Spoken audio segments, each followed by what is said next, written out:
So Georgina, thank you very much for coming in to speak at today's conference. What, in your view, will be the implications of the ageing population for Australian industry, and how does Australian industry need to respond? I think, firstly, the makeup of the employed population will change quite dramatically. So life expectancy is going up. Available income to that group of people is at unprecedented highs given the superannuation system. So the superannuation system paid out in excess of $64 billion last year, which was more than the government paid in age pension benefits. That's unprecedented in our history. So it gives them a purchasing power that has never been there before.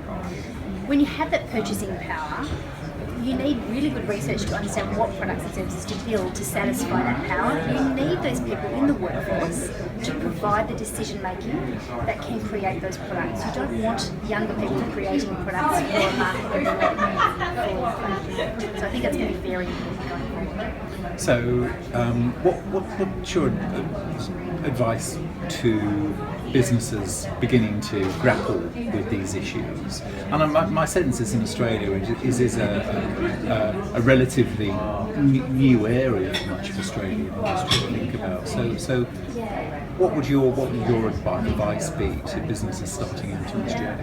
I think it is a really new industry, right? So I talk to a lot of advertisers and I talk to a lot of media and TV, etc.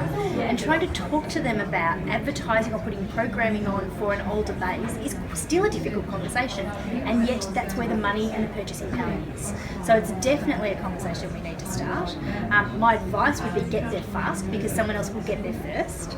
I think that the digital age has brought disruptive opportunities into this playing field that were never there before.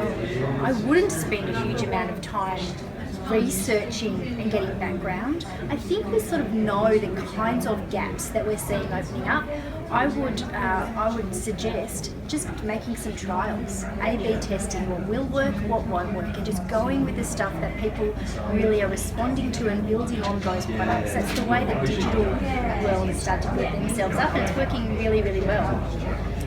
The other point I'd make is that when people leave the workforce and retire, there are some considerations that will help people when they're thinking through products and services. So in order to be confident and make purchase decisions, people think primarily about their disposable income, the security of the housing that they have, whether that's theirs or someone else's, just having a home, a place they can call home, and also having security around how they will tackle health issues if they come up. So if you're in an industry that has anything to do with those three components, then I would suggest thinking through how that the interwoven decision making, what people's behaviours will reflect, will talk about confidence to all three of those points. If you're not, if you're a discretionary purchase, then you need to think about how those 3 points are going to perhaps constrict people's choices that they will make on their own behalf.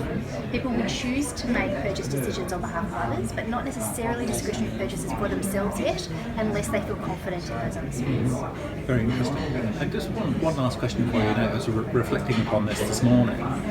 One of the issues surely is the heterogeneity of older people. We talk about glibly about older people and mature age workers, but of course we're talking about a hugely diverse constituency. So how do you respond to that? Well, that's right, they're not a segment.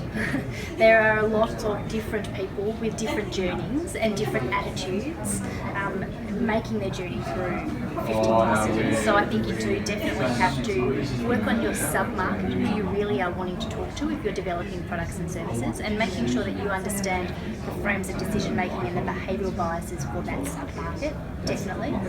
If you are looking at this group of people as a heterogeneous concept, then understand the pressures that they may be facing, the trends that they may be facing. So it is likely, no matter what the attitude of your constituent within the senior population, that they will need to provide a caring role for someone in their lives at some point in time. Take that into consideration when putting together a package of services if you're looking at having a customer for a long period of time. So think through some of those trends as well.